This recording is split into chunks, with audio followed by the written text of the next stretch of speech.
How are Canadians reacting to Prime Minister Mark Carney's announcement that Canada will recognize Palestinian statehood at the next UN meeting in September?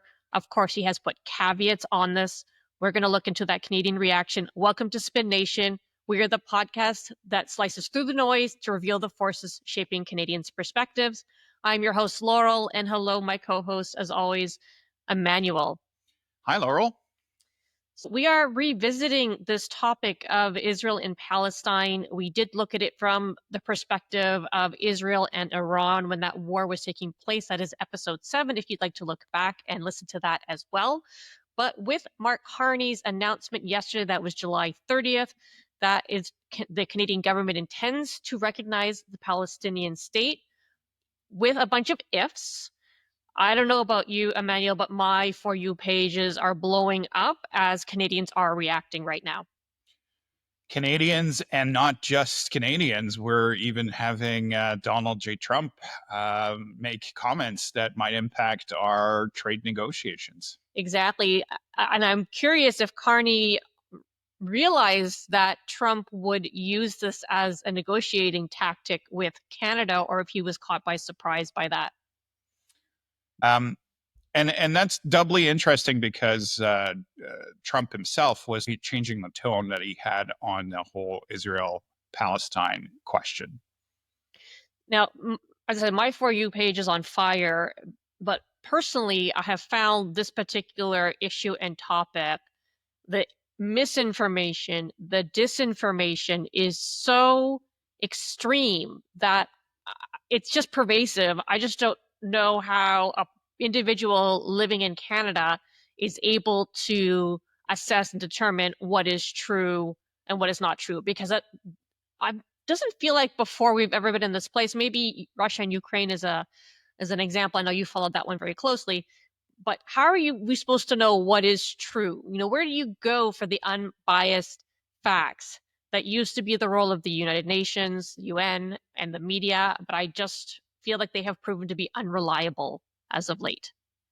And the other thing that's happening at the same time is the echo chambers. So if you're listening to a certain group of media or social media accounts, you're probably only hearing one side of the story. Plus, then the New York Times, they had this photo that is on the front page around referring to the starvation. But then they've had to not totally pull it back, but someone pull it back because there were extenuating circumstances about that picture. So this is just what I'm personally being fed, is contradictory information coming from seemingly trustworthy sources. So it's so hard to understand what's real and what's not right now. That's true. And I think that reflects that this conversation is one that goes not just between the sort of left-leaning and right-leaning media, but even within these groups, there are conflicts. Like, for example, in the United States, the MAGA world has an isolationist group led by people like Tucker Carlson, who are against wars in general, and this war in particular. And then other groups within that same MAGA coalition that are very supportive of Israel and the U.S. participation. So for us, as just regular people, it's hard to make heads and tails of what's really the situation on the ground. So within this context of the world that we're living in, this is why we wanted to ask the question, how are Canadians reacting to Prime Minister Carney's announcement that Canada is going to recognize the Palestinian statehood at the upcoming, I imagine it's the UNGA, because he specifically said September. He has some caveats. So we wanted to look and see, how did this change the conversation? We've looked past a month, but the real shift has happened within about the last week or so, even a little bit prior. So why don't we put up our first bit of data? Emmanuel, can you walk everyone through, as well for those who are listening who can't see, what we are finding so far? So this is data that we've collected for Canadian media and social media posts. And for our listeners, just to describe it, for the first half of July, the volume of conversation around Palestine hovers at around 15,000 mentions per day. But what we see happening starting on July 17th are mentions of famine and starvation in Palestine. And the impact of that story, we can see a couple days later that suddenly that Palestine really becomes front of mind.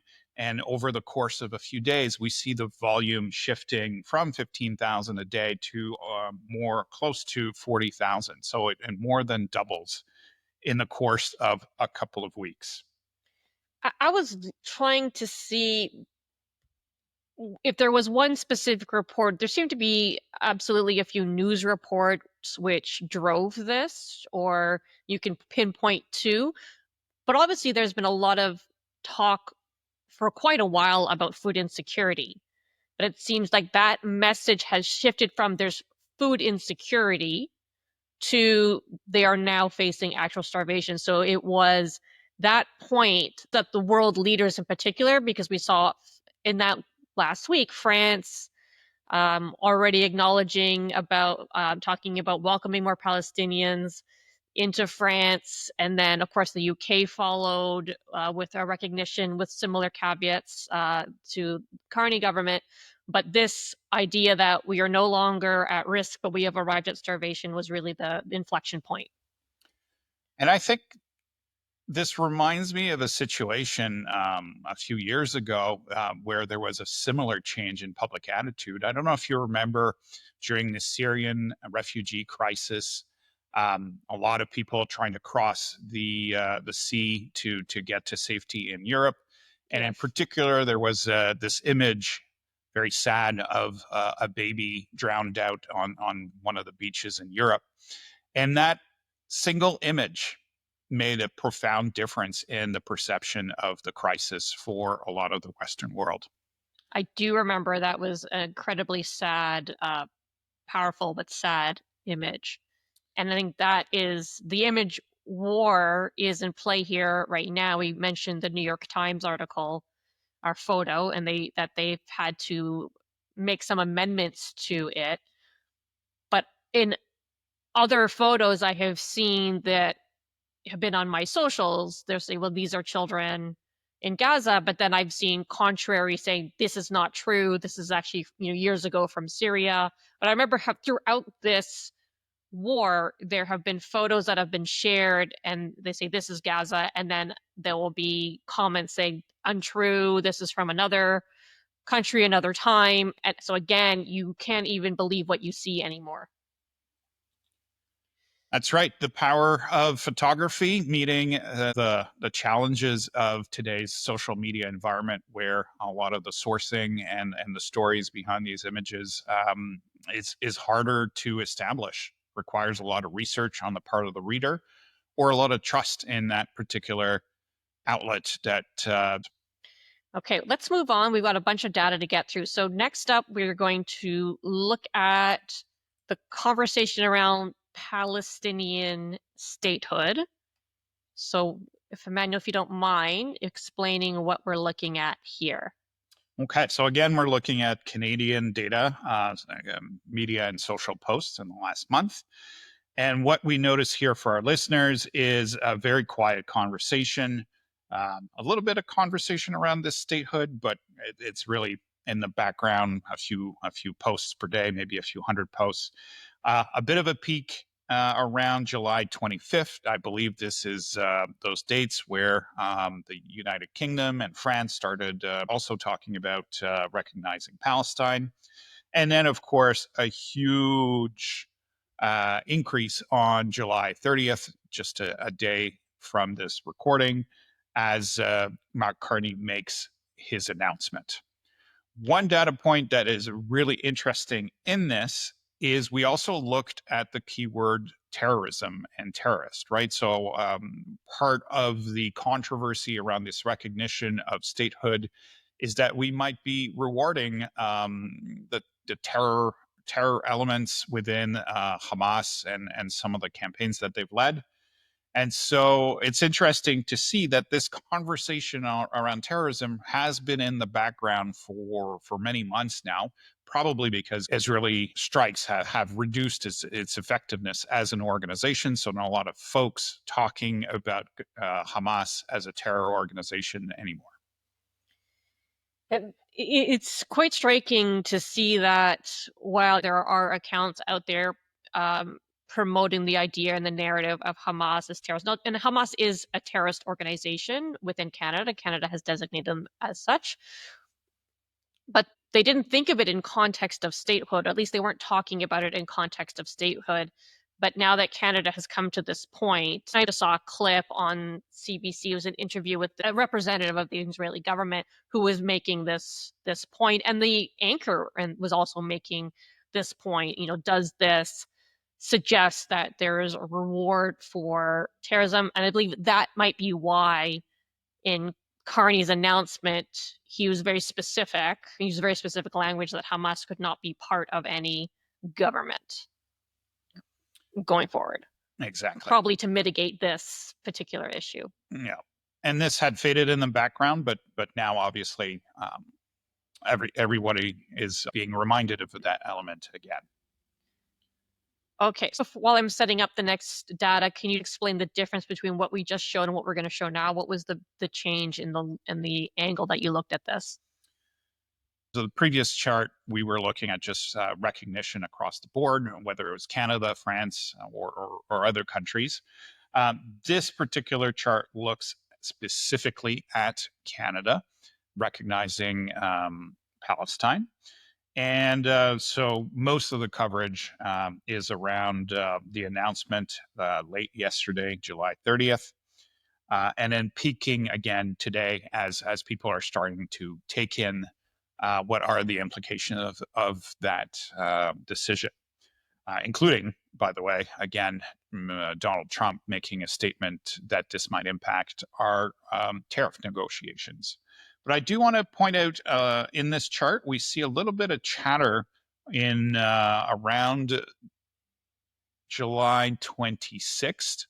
And we can see that there were rumors at the time on social media that Canada was considering this recognition.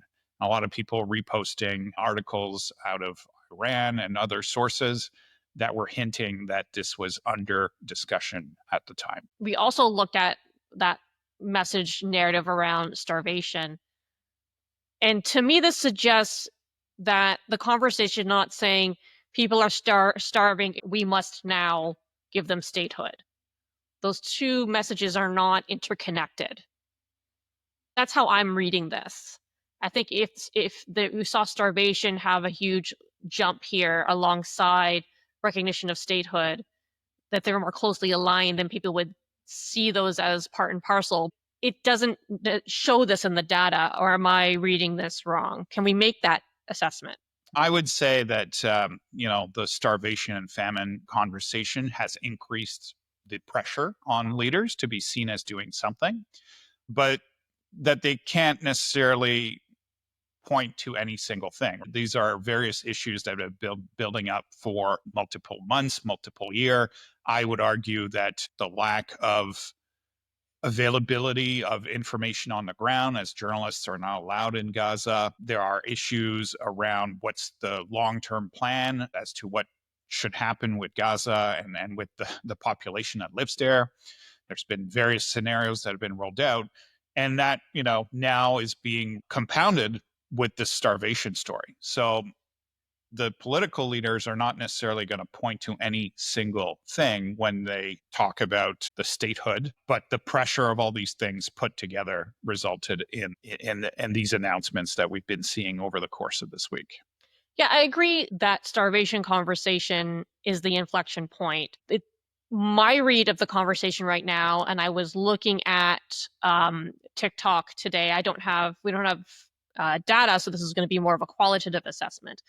But the overall sentiment is positive that this is time for this to happen, regardless of what what we're seeing in terms of the lack of food and the food insecurity in Gaza. So if we're looking specifically at the business question, what's Canadians' reactions?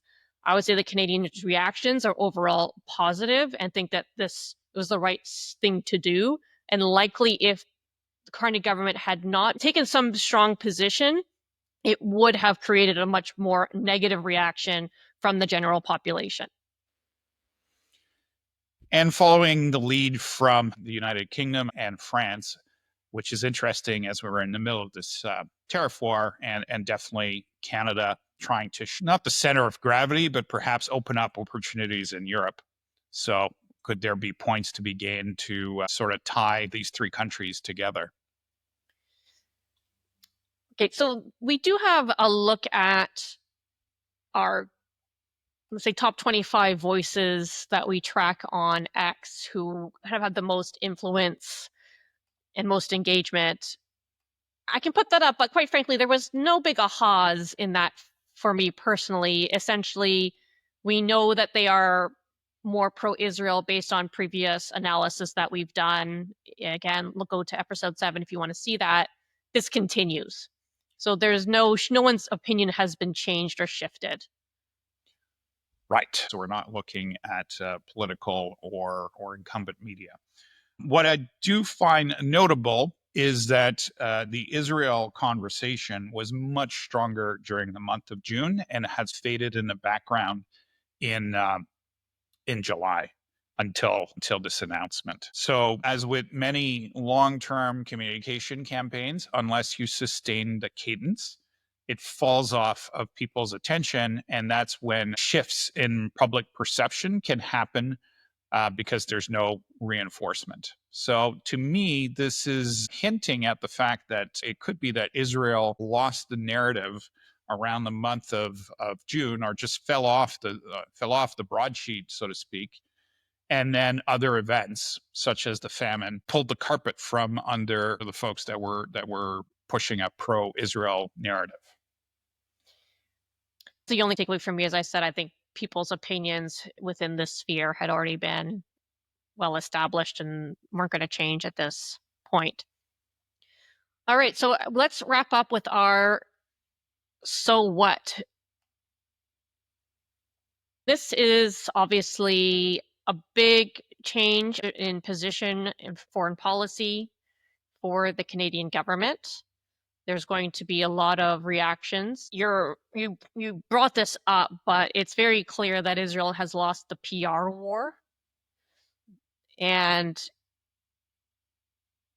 if you ask a pro-Israeli supporter, and this is my opinion, and I will put this out there, they will say that there's anti-Semitism at play. If anyone goes on X, you can see a lot of anti-Semitic posts in general. It's quite shocking. But I think we need to talk about the lack of transparency that has led to this disinformation, that has led to the ability to manipulate narratives and manipulate impressions, and not letting international journalists do their job is definitely contributing to the ability to misrepresent what is happening, what is not happening. And within that void, you enable people to come forward with whatever position they want to portray. And Israel has been trying to fight that. And at some points they were doing well, and at some points not so much. But right now, obviously, with this massive shift in policy, not just in Canada, but as you said, around the world, this is the final proof point that Israel has lost the PR war here. And I think what's lacking in that narrative, what is that vision of the future? I don't think that has been communicated effectively. I can't say that as neutral bystander that I understand what is that future vision for what's going to be happening to Gaza. A lot of different options are on the table. Some of them more acceptable, I would say, by international standards than others. So, but no clear message as to where Israel is trying to guide this. So until there's a clearer message, I think it's going to be very difficult for Israel to pull itself back and regain its footing when it comes to this particular narrative. Yes, I mean, this is a massive setback from the Israeli perspective, a massive win from the Palestinian perspective, and it looks like from the general population, this is a positive step forward. Does everyone agree? No. Uh, but general sentiment seems to think that some action had to be taken.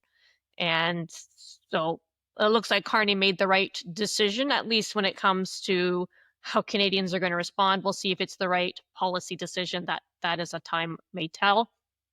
Of course, there is domestic politics at play, which here in Canada most people are not attuned to. But do we know if Israeli citizens truly understood what was happening or not? If they're not fully informed, if we're not fully informed, if the public is not fully informed, then we can't expect to be able to recommend or push our governments to take actions that we believe in. So with this misinformation, the censorship, I think that other countries should be taking note. That's right. As we've seen in prior conflicts, that lack of a clear strategic objective is a challenge both operationally for how you make decisions on how to prosecute the war, but also in how you communicate what the vision is, both locally where that war is happening, but also to that sort of external audience, or I should say the local audience. As you know, America has supported Israel. What is the reason that we're doing this, and what is the vision for both sides on this conflict? Well, heavy topic for us today. We actually were going to do another topic, and just the intense reaction and the surprise reaction of the announcement yesterday, we did a quick pivot and ran the data this morning to put this together now. Let's see, maybe tides are turning towards an end of this conflict, and dare we dare say peace in the Middle East. I think there's still a long road ahead. Thank you very much, Emmanuel, for quickly pulling together this analysis. I know I took you off your intended to-do list for today, but it was a very interesting data that you pulled.